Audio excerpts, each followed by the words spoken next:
बिस्मिल्लाहिर्रहमानिर्रहीम। शुरू अल्लाह के नाम से जो बड़ा मेहरबान निहायत रहम वाला है। अस्सलाम वालेकुम गाइस। तो आज हम डिस्कस करेंगे ब्रेथ फर्स्ट सर्च। तो ब्रेथ सर्च इसको अनइनफॉर्म्ड सर्च भी कहते हैं, यानी कि अनइनफॉर्म्ड सर्च के हमारे पास टाइप्स हैं, मुख्तलिफ टाइप्स हैं, यानी कि ब्रेथ फर्स्ट सर्च है, यहाँ फिर आप कह सकते हैं डेप्थ फर्स्ट सर्च है। तो इनके बारे में हम जो ये आगे भी हैं, लेकिन इनके बारे में आज हम डिस्कस करेंगे। ये इनफॉर्म्ड वगैरह क्या थी, इनके बारे में जो है आप मेरे चैनल यानी कि सर्च कर सकते हैं। इनमें सारी जितनी भी हमने पहले डिस्कस कर चुके हैं या हम जितनी मजीद हम डिस्कस करेंगे इनमें क्या डिफरेंस है आप देख सकते हैं। लेकिन फिलहाल हम सिर्फ और सिर्फ जो फोकस करेंगे वो ब्रेथ फर्स्ट सर्च क्या है, तो इसके बारे में आज हम देखें।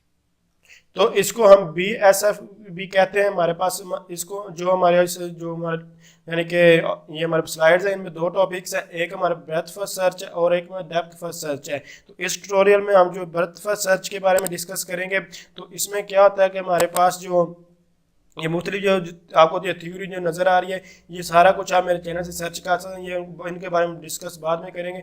फिलहाल जो आपको फोकस करना हो इसको ब्रेथ फर्स्ट सर्च यानी कि BFS भी कहते हैं। तो इसके अलावा BSF बेस्ट फर्स्ट सर्च भी होती है, उसको हम BSF कभी भी नहीं कहते, बल्कि जो BSF हमेशा इसी को कहा जाता है। तो इसलिए हमारे पास ये एक एग्जाम्पल है, इसको अब हमने सॉल्व करना है। तो ब्रेथ फर्स्ट सर्च, ब्रेथ मतलब स्टार्टिंग से, ब्रेथ है बिल्कुल स्टार्टिंग है, इसमें जो प्रायोरिटी की जाती है क्यू को, तो कैसे दी जाती है इसको हम देखते हैं। ये हमारे पास आपको इसी तरह पेपर में ये क्वेश्चन आया होगा, यहाँ फिर यहाँ आपको कुछ वैल्यू दे दी जाएंगे, तो आप समझें कि ये आपको एक क्वेश्चन है और इसको सॉल्व करना है। अब आप इसको क्वेश्चन को सॉल्व कैसे करेंगे, आपको एक जो है वो क्यू बनानी होगी और एक विजिटेड बनानी होगी। तो सबसे पहले क्या होगा, ये हमारे पास एक क्यू होगी जो हमारे पास ये S है, हम रूट नोट भी कहते हैं। तो आपके इसको आप रूट नोट करें, ये चाइल्ड नोट होते हैं। तो अब क्या होता है कि आपने सबसे पहले विजिट करनी S को, तो आपने क्या किया, जो ये S इसको विजिट किया और ये इसको आपने क्यू में डाल दिया। तो जब आप इसको क्यू में डालेंगे तो आपके पास क्या होगा कि आप ये दोनों ये विजिट भी हो जाएगी और ये क्यू में भी होगी। तो जब ये यहाँ आप S भी लिख देंगे, यानी कि यहाँ S आ जाएगा और यहाँ हमारे पास ये दोनों क्यू में भी आ गई। और जब आप इसको आपने विजिट किया तो क्या हुआ, जब विजिट किया तो इसके दो मजीद आपको चाइल्ड नजर आए, तो आपने A और B दोनों को यहाँ से लिया, यानी कि इसको आपने विजिट की, जो हमारे पास S A और B को विजिट किया तो आपने क्या लिखा SAB, और जो आपके पास क्यू में ये जो हमारे पास क्यू था ये निकल चुका है, क्योंकि ये हमारे पास नेक्स्ट दो आ चुके थे। तो यहाँ क्यू में हमारे A और B ऐड हो चुका है। तो सेकंड यहाँ हमारे पास S A और B आ जाएगा और यहाँ हमारे पास A और B आ जाएगा। जैसे कि अभी मैं आपको ये दिखा देता हूँ, यानी SS ऐड हुए और उसके बाद सेकंड स्टेप है, और सेकंड स्टेप में क्या हुआ, यहाँ आपने जो विजिट किया था वो तीनों ये विजिट किए थे, तो SAB आ चुका है। और आपने क्या किया, यहाँ आपने A और B के एक क्यू में, यानी कि ये आपके पास ये क्यू से निकल चुका है। अब ये आप ये वाला क्यू से आप एक समझ लेके क्यू थी, उस क्यू से बाहर है। अब हमारे पास क्यू में A और B और विजिट में हमारे पास SA और B है। अब हमारे पास क्या हुआ, अब आपने A को देखना है इस क्यू के हिसाब से, यानी कि अब क्यू में A है। अब हम जब क्यू के A को देखेंगे तो हमारे पास कौन से दो चाइल्ड आएंगे, वो हमारे पास C और D आ जाएंगे। यानी कि आप यहाँ क्या लिखेंगे, SABC और D, यहाँ आप SA और BCD लिख देंगे। तो जब आप इसको जो विजिट कर लेंगे, ये प्योरिटी वाइज चलती है, तो सबसे पहले हमारे पास अब A आ चुका है। तो अब जब हम A को विजिट करेंगे तो आप लोगों को बता चुका, तो C और D आएगा। तो जब ये हमारे पास यानी कि C और D आएगा तो हमारे पास यहाँ इस विजिट में SABCD आ जाएगा। और ये अब चूँकि ये विजिट हो चुका है जो हमारे पास क्यू में से S, तो ये रिमूव हो जाएगा और हमारे पास B और CD जो है ये ऐड हो चुका है। ये हमारे पास इसी तरह ये वर्क करता है, जैसे इसके जो चाइल्ड होता है हमेशा जो है हम जो चाइल्ड को एक्सपेंड करते हैं, यानी जो चाइल्ड होते हैं उनको फैलाते हैं, उन चाइल्ड्स को यूज़ करते हैं। तो ये हमारे पास आपको थर्ड स्टेप में इस तरह जो है ये दिखाई देगा, यानी कि हमारे पास जो क्यू से हमारे पास S जो है वो पहले निकला था, उसके बाद AB हमारे पास क्यू से जो है ये निकल चुका है, और अब हमारे पास यानी कि क्यू के बाहर अब हमारे पास क्यू में B C और D है, और विजिटेड जो हमारे जो हम सारी विजिट किए हैं वो हमारे पास ये है। अब हमारे पास जो है B है, तो अब हम विजिट करेंगे B के चाइल्ड, तो B के चाइल्ड पर E और F है।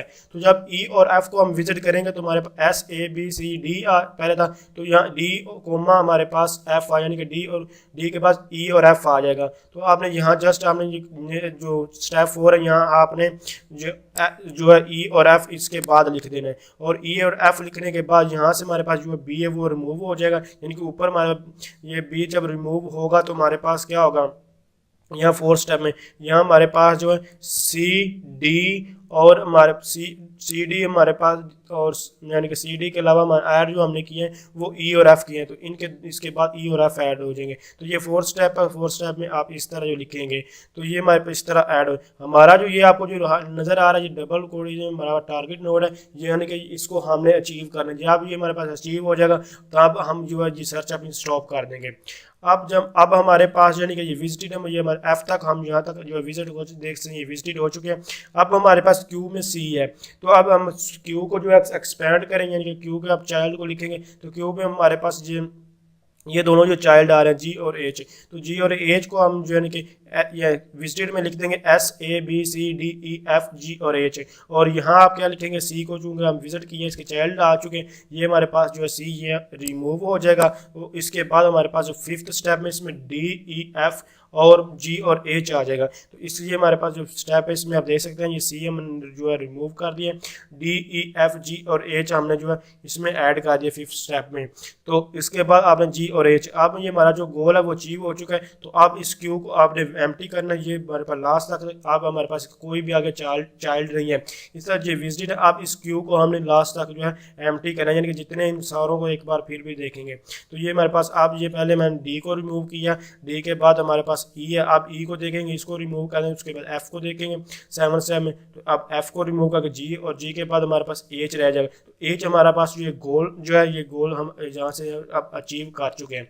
तो फाइनली ये हमारा जो गोल अचीव होगा, गोल होगा, वो जो है ये अचीव हो चुका है। तो इस तरह आप जो है यानी कि ब्रेथ फर्स्ट सर्च जो करते हैं, यानी कि ब्रेथ मतलब स्टार्टिंग बिल्कुल स्टार से, और उसके हर एक चाइल्ड को जो एक्सपेंड करते हैं और प्योरिटी वाइज क्यू को जो है वो लिखते हैं। इस साइड पे जितने आप विजिट कर लेंगे वो लिखेंगे सारे घर, और इस क्यू में आप जो हमारे क्यू में ऐड होगा, जैसे कि आप बिल की एक एग्जांपल ले, तो बिल जो आपने जो सबमिट करवाना था बैंक वगैरह में, तो क्या होता है आप एक लाइन बनाते हैं, जो आप बिल जमा करवाते हैं वो चला जाता है, तो दूसरे लाइन में जो है वो खड़े रहते हैं। इसी तरह इसका भी यही हिसाब है। तो और प्योरिटी वाइज जैसे जैसे पहले आएगा वो पहले, वो अपने चाइल्ड को विजिट करेगा, जो बाद में आएगा वो बाद को। तो नेक्स्ट ट्यूटोरियल में हम जो इसकी मजीद डेप्थ फर्स्ट सर्च इसके बारे में डिस्कस करें, इसको हम बहुत डिटेल के साथ देखेंगे। तो थैंक्स फॉर वाचिंग, अल्लाह हाफिज़।